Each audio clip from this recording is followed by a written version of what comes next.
What the heck? So this title of the video has 1 million views. Zac Efron literally sold his body to Hollywood, literally. Okay, but I don't know, but his face looks so different now than it did back in the day. On April 22nd, 2021, Zac Efron appeared in Bill Nye's Earth Day special, and the world couldn't believe what they were seeing. He looked almost unrecognizable. Bro, look at his face difference. Look at his face. Like, look. I'm gonna remove my face out of the picture. Look at his face difference. This area was High School Musical. This was like after, and then this is now. Bro, does his face not look more rectangular? Like more, it looks like more Botox, more surgery, like a stronger chin, like a crazy rectangular jawline now. Like, bro, it's so different now, his face. Oh my gosh. Dude, he didn't even need surgery the whole time. I feel like pause, bro. Bro, he's like a good-looking dude, bro. He didn't even need the surgery. His chin look weird. It's the Hollywood pressure. Bro, hey, if I ever go to Hollywood, I'm not doing no jaw surgery like this, and I'm not gonna look rectangular. I might do like a drop of Botox on accident, but outside of that, I'm not doing anything, bro. Maybe I might get another salmon sperm treatment, maybe, bro, but I'm not doing what he did. I'm sorry. I'm really sorry. I can't. His face, specifically his jaw, had grown significantly, and he had this bloated, puffy appearance that he never had in the past. What am I looking at? Zac carried on as normal, New as if viewer nothing here, was you out of already the look ordinary. rectangular. Shut But the hell after up. seeing this, people couldn't talk about anything else. A big part of the reason everyone was so taken aback was because of the reputation Zac previously had. For the longest time, he was one of Hollywood's male beauty icons, and his good looks were a huge part of his appeal. He was on bedroom walls, the cover of magazines, and in the hearts of fans all around the world. So seeing him like that was genuinely shocking, and things Yo, he literally looked like handsome Squidward. I'm so sorry, Zac. I'm so sorry. He probably thinks about that a lot. But like, bro, I'm sorry, dude. He really didn't need a surgery. He really didn't. He really didn't. I don't understand why celebrities that are like already good looking, like in terms of society terms, feel the need to like do this level of surgery.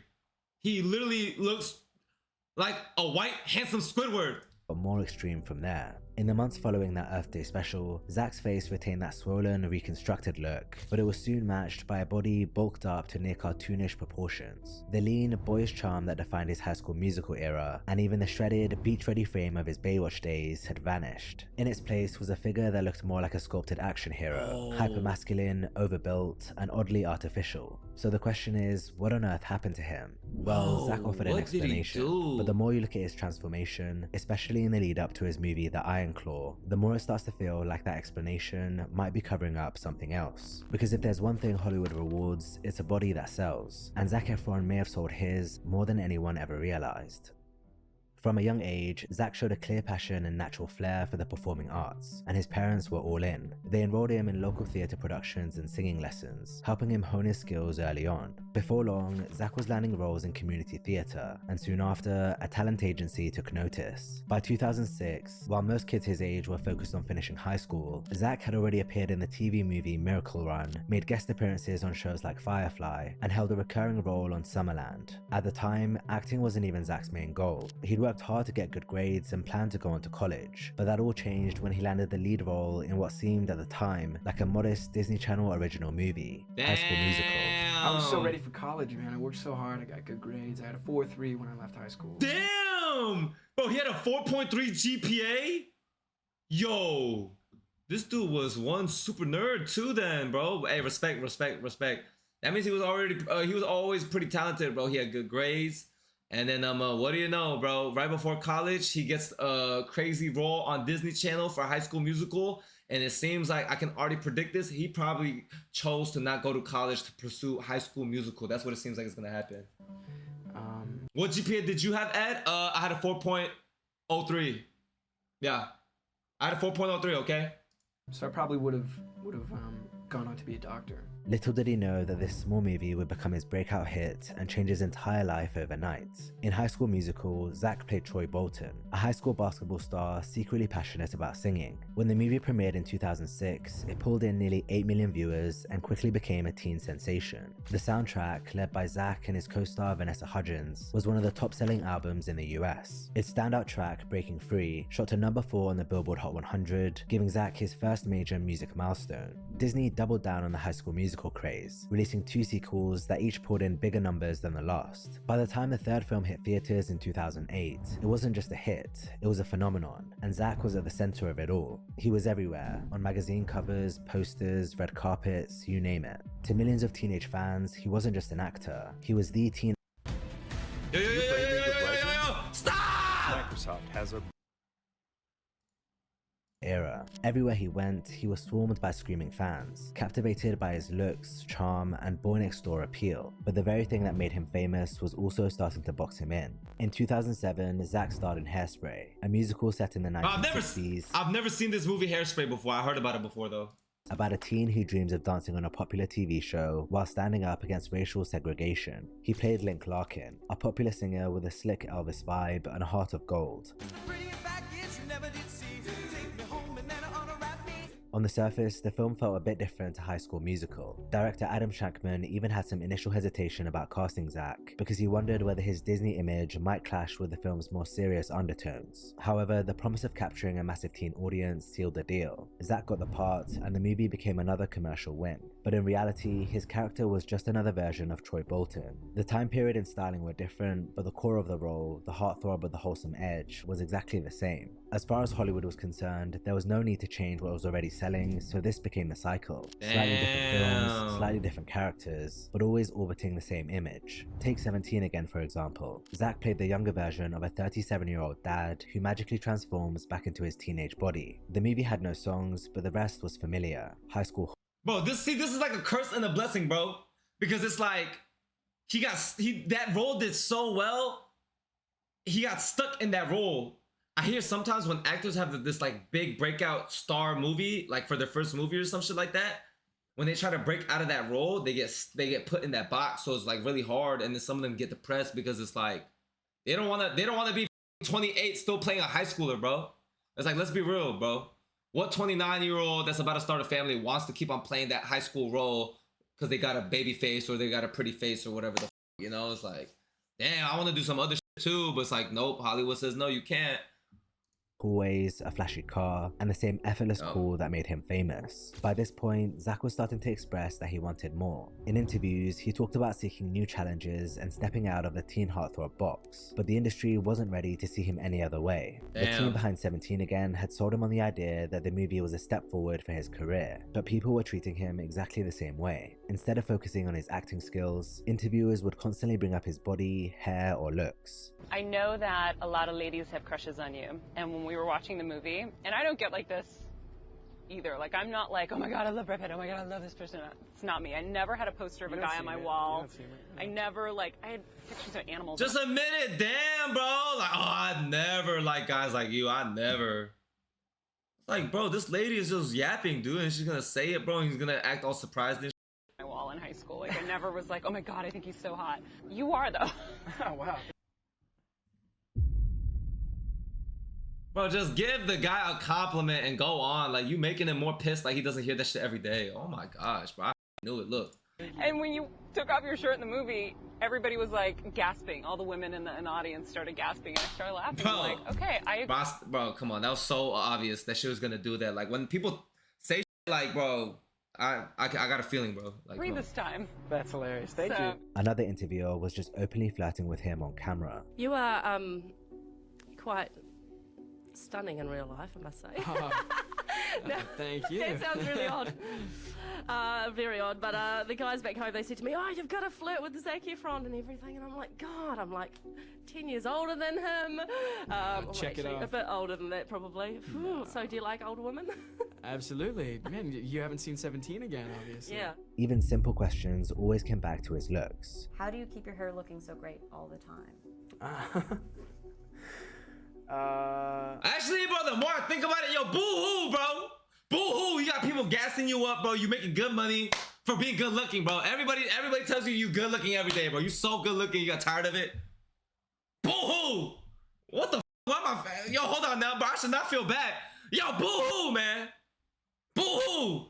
I have to make 10 shawarmas.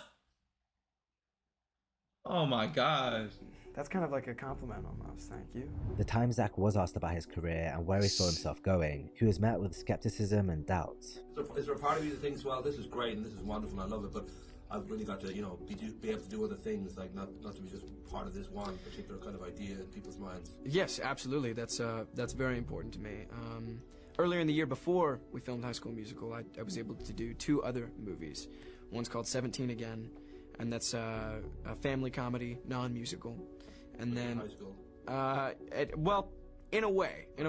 Deep down, Zach knew the interviewer was right, and in the years following, he started making more deliberate choices to secure the right roles. He turned down Footloose, a remake of an 80s musical, because he felt the role was too similar to Troy Bolton and Link Larkin. You know what?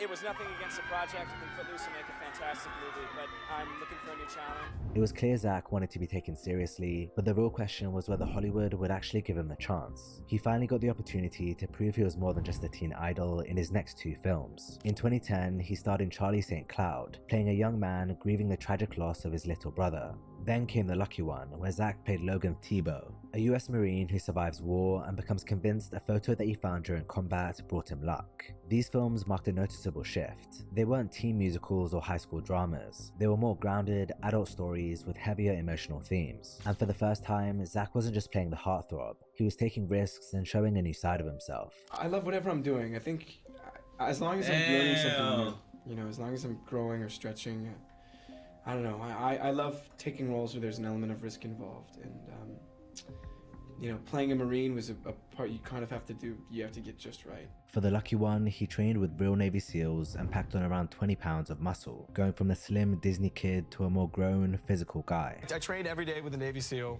and it was a pretty grueling training process. And then on top of that, just had to eat a ton of calories, all healthy calories. But despite pouring more emotion and discipline into his roles, Hollywood didn't seem to take Zach seriously. For those films, he didn't get the recognition he hoped for from big award shows like the Oscars or Golden Globes. Instead, it came from the Teen Choice Awards, an annual show voted on by kids aged 13 and over. Oh my god, I'm not gonna lie, this probably irritated the out of him, bro. It's like, okay, he got up doing the musicals and shit. He did one more. After that, he's trying to break out of that role, but then like here he is still getting categorized as like a teen, but he wants to get taken more serious and shit. Like I'm sure he definitely got frustrated, but it's like, damn, bro. For his performance in The Lucky One, Zach won 2 Teen Choice Awards and 1 People's Choice Award. And your choice movie actor drama is... Despite taking on risks to evolve as an actor, it was clear the industry still saw him the same way. Over time, Zach seemed to accept that if Hollywood wasn't going to recognize his acting skills, maybe his appearance could open doors. After the attention his physical transformation received in The Lucky One, he decided to try and embrace it. The muscles, the more mature image, it all became a part of the new Zac Efron. He went on to star in films like The Paperboy and That Awkward Moment, both of which had a common thread. Zach was sexualized, with his image often speaking louder than his acting. In The Paperboy, for example, his character Jack uses his physical appeal to increase attention with Nicole Kidman's character Charlotte. He spends much of the film shirtless, drenched in rain or sweat, with the camera focused on one thing and one thing only: his body.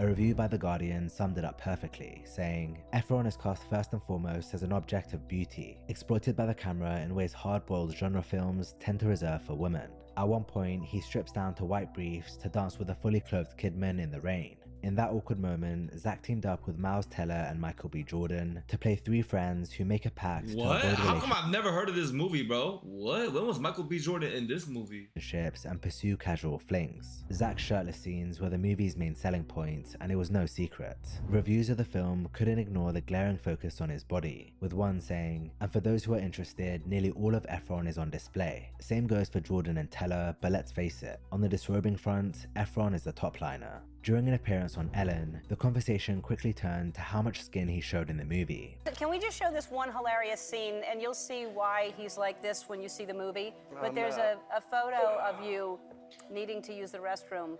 Whoa! Hey, yo! Hey, yo! Yo! At the 2014 MTV Movie Awards, Zach was nominated for Best Shirtless Performance. Yo, dick in the toilet? Yo, Hollywood is different. Yo, if the director said, and we're done. All right, everybody, before we wrap it up, Edward, you stay back. All right, we got a photographer here just for the movie poster, by the way. We're going to have you dick in the toilet. It's for the poster. I would have been like, yo, what the f, bro? Mr. Director, you got me up. And he made a deal with his fans on Twitter ahead of the event, saying, "If I beat Thor, I'm accepting the award shirtless on stage." When the night came, he ended up winning. Boo-hoo, Edward, imagine you open stream and get spam heart eyes every day. After he thanked the crowd, the singer Rita Ora, who was one of the presenters, walked up behind him and pulled his shirt off. Yeah, facts. Thank you so much to my fans. For the next few days, pictures and videos of that moment were everywhere. The overt use of his physique to sell tickets didn't stop there, as it happened again just a little later that year with his movie Neighbors. The film was a raunchy, R-rated comedy that allowed him to show off his comedic chops, but at its core, it was still about his body. It centered on Zach's character, Teddy Sanders, the leader of a college frat who's full of charm, good looks, and swagger. A young couple played by Seth Rogen and Rose Byrne move in next door to the frat house. Neighbors is funny. I've never seen this movie. Between both sides. While Teddy wasn't the typical leading man of Zach's past roles, the film still used his physique as a major selling point, with plenty of shirtless scenes and plenty of jokes. Yeah, but how many movies does he get sexualized in, bro? He had more interesting material to work with. He was still sold as the guy everyone wants to look at. You've never seen anything? Alright. Yeah, but I heard Seth was making you take your shirt off for no reason. Yeah, I know, like constantly. He would say just Zach's shirt off for the scene. And I'd be like, okay, yes, sir. Commercially, Neighbors was a hit. The film grossed over $270 million worldwide, proving Zach's ability to bring in the box office numbers. But it was also the moment his image as the hot shirtless guy truly stuck, and Hollywood didn't want to see him as anything else. Zach seemed to embrace it, pushing aside his earlier ambitions for more dramatic and meaningful roles to capitalize on what was working. But even though he was finding success, it wasn't all sunshine and rainbows. You see, around that time, Zach began seriously struggling with substance abuse issues. Although he appeared to be doing well on the surface, the pressures of his fame were getting to him. Like many celebrities do, he found himself turning to alcohol and cocaine to cope. At first, he started using substances as a social lubricant, a way to handle the constant scrutiny and public attention, but it quickly evolved into something he couldn't control. The public had no idea as he kept it all under wraps, but his friends and family were seriously worried. He ended up going back to rehab for a second time and getting clean for good, and 6 months later, he was spotted in the crowd at a Lakers game wearing a 6-month sobriety chip. It was a dark period in his life, but he kicked the habit quickly. However, his drug usage would begin again a few years later, just in a different form. After the success of Neighbors, Zach starred in 2 films where his body was once again front and center. We Are Your Friends in 2015, and then Dirty Grandpa in 2016. In Dirty Grandpa, he starred alongside Robert De Niro, playing a lawyer tasked with driving his recently widowed grandfather to Florida. But instead of a sweet bonding trip, it turns into a wild, raunchy spring break adventure. The movie is filled with lots of shirtless workouts, beach scenes, and parties. And even though Zach's character is meant to be the uptight, nerdy I've never seen Dirty Grandpa the show comes either. off at every opportunity. The film flopped, earning just a 10% rating on Rotten Tomatoes, and some critics described it as the worst movie they've ever seen. A fate that wasn't all too surprising, given it was yet another surface level role that relied heavily on Zach's appearance. By this point, it wasn't just critics speaking up, fans were starting to notice too. Zach was becoming a caricature of himself, someone who kept getting hired to take his shirt off and flex over and over again. And the situation reached a boiling point with his role in Baywatch, where the obsessive focus on his looks went from pigeonholing his career to taking a serious toll on his health.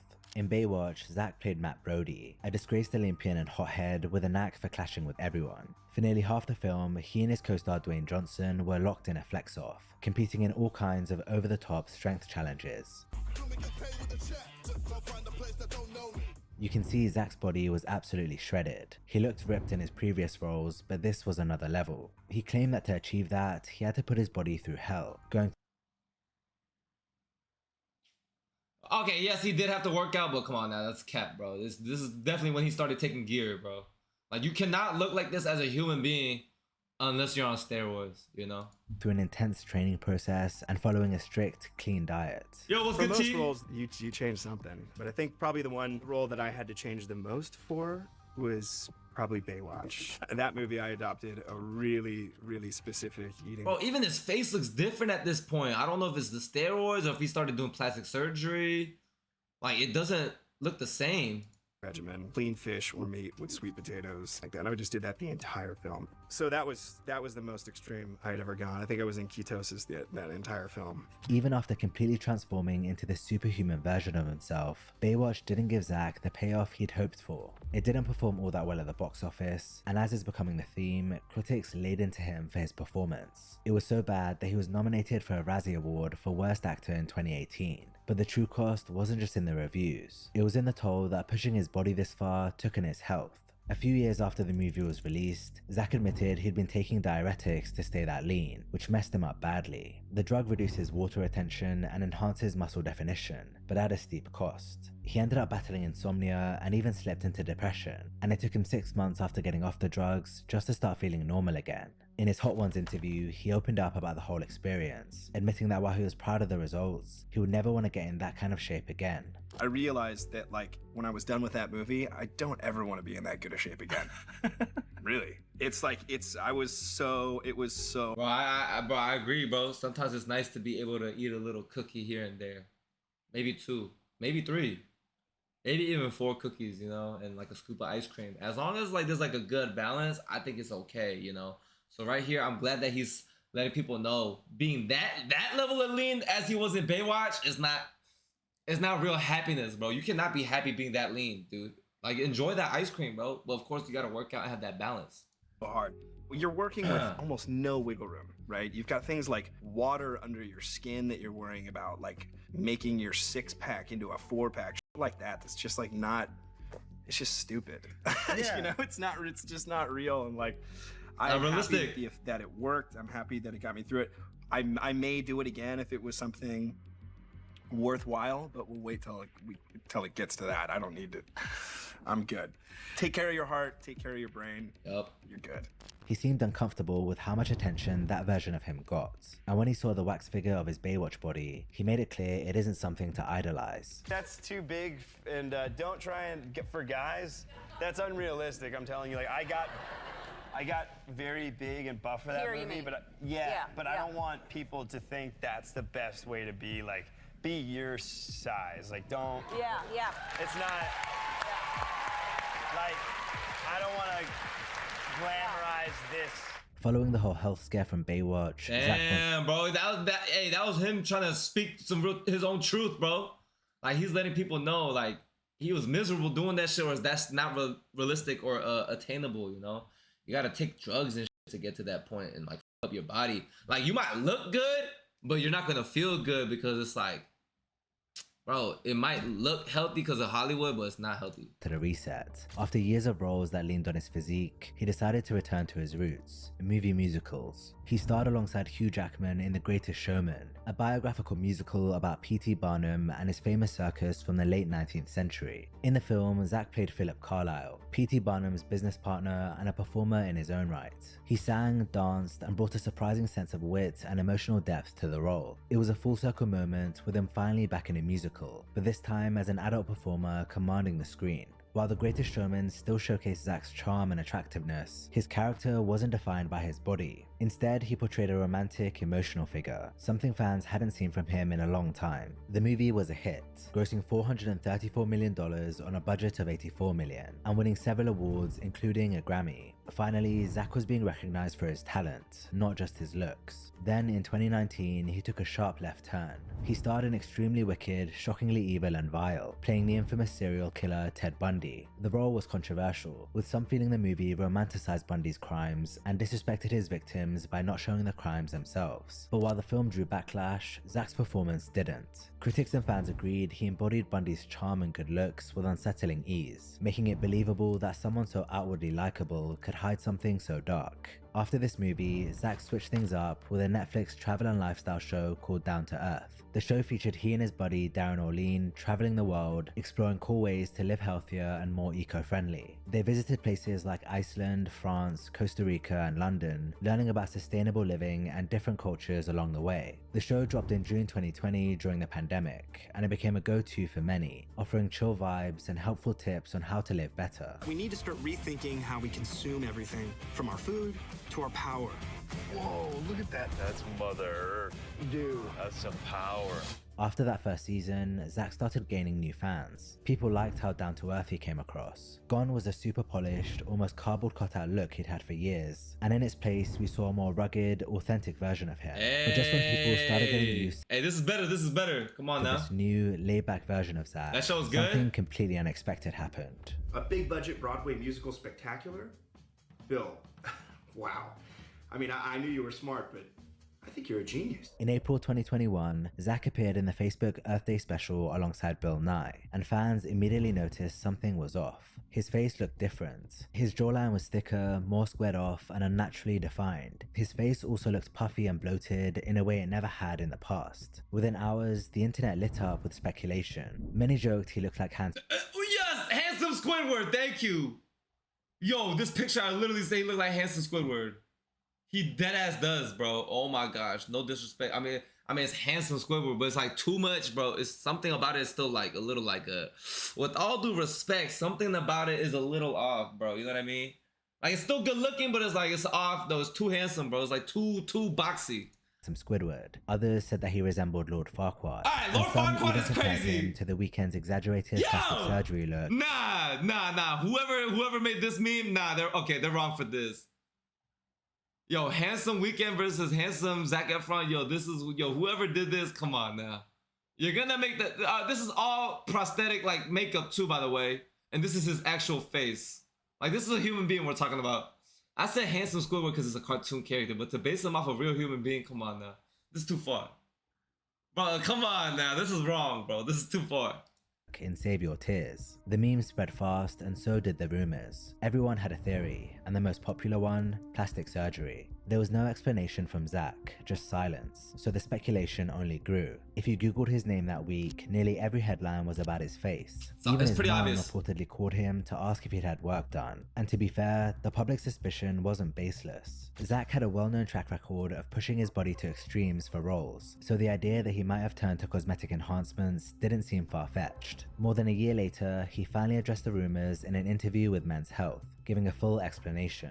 According to Zach, the change had nothing to do with plastic surgery. He said that back in 2013, he was running through his house in socks, slipped, and smashed his chin on the granite corner of a fountain. He blacked out, and when he came to, his chin bone was hanging off his face. Doctors wired his jaw shut, and he spent 6 weeks on a liquid diet. But he said the real change in his appearance didn't happen back then. It happened years later, after he stopped doing physical therapy. During recovery, he'd been working with a specialist to help retrain the muscles in his face. But when he took a break from therapy, his masseter muscles, the ones at the back of the jaw that help you chew, started to overcompensate. They grew larger, and that, he said, is what made his jaw look so different in 2021. If he was gonna get plastic surgery, he wouldn't get that. Come on.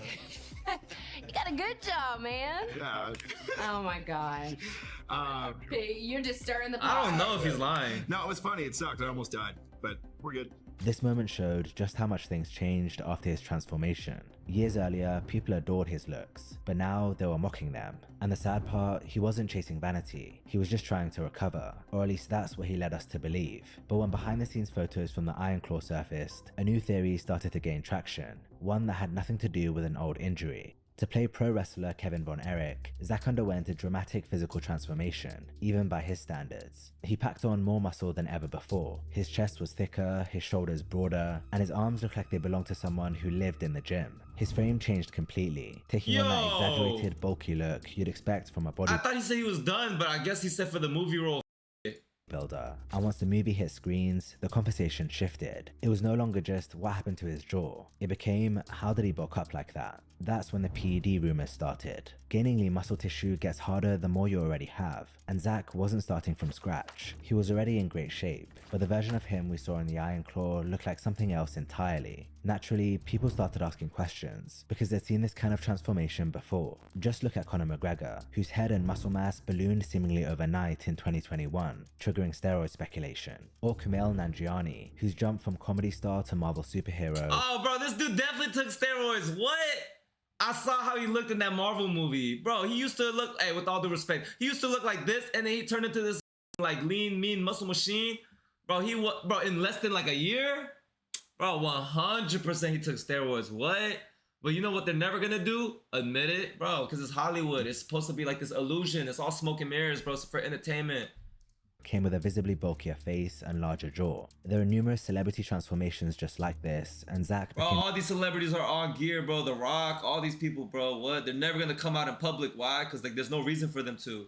The newest on the list. Some fans noticed something else about him too, what looked like a bubble gut, a distended, bloated stomach often associated with HGH use. This drug doesn't just grow muscle, it can disrupt proportions, alter digestion, and even change facial structure. I'm so good at this. And again, it isn't a stretch to believe Zach took it. He already admitted to using performance-enhancing methods to achieve his Baywatch body, so maybe whatever he took to build his frame for the Eye and Claw was the same thing that altered his face. The frustrating part for Zach was that even after delivering one of the best performances of his career in that movie, the conversation still revolved around his body. It seems no matter how much he changes, the roles, the physique, the commitment, the story stays the same. The industry still sees him as an image first, an actor second. It happened again in his most recent movie, A Family Affair, and it will most likely continue to happen. But the truth is, in many ways, he hasn't helped himself. He's played the game, leaned into the image, and chased transformations that have kept the spotlight on how he looks, not what he can do. We saw some glimpses of the career he could have had, but ultimately, the conversation around him has always wound up back in the same place. And that's the trap. When your looks have been your currency for so long, at some point, it becomes hard for people to see anything else.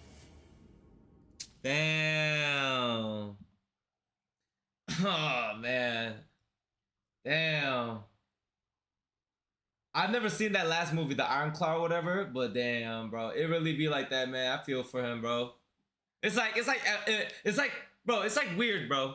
Because at one point, well, the argument could be like, boo-hoo, bro, you're good looking. Wow, that's such an issue, bro. You're good looking. You got blessed to be a Hollywood star. Bro, just be good looking, bro. Just take care of your body. That's fine. And then on the other hand, it's like, he always has to look this way. He has to have his face a certain way. He can't have wrinkles. He has to stay a pretty boy. He doesn't want to be the pretty boy anymore. He thinks that's corny because he wants to break out of that and be taken more serious. You know, he wants to do other roles, but it always goes back to his looks and it's all superficial and he has to play the game, but he feels like he's being a character all the time and he can't be himself. And then over here is back to the boo-hoo, bro, just look good and you'll get paid millions, stop crying, bro. And on the other hand, it's like, I don't feel fulfilled. It's always about my looks. I'm beyond my looks. I have to keep up with my looks. I have to keep on my body for the looks. It's all about the looks.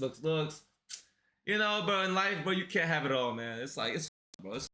Would I want to be in this position? Probably not, bro. It's like, I'd probably go crazy, bro. People would be like, boo-hoo, bro, you're a Hollywood star. But then for me, I'd probably go crazy if everything was about my looks and not about my talent, bro. It's like, dude, I'm beyond this. And then when I'm 50 and 60, when I'm a grandpa, then what? You know, then I'm just garbage, you know?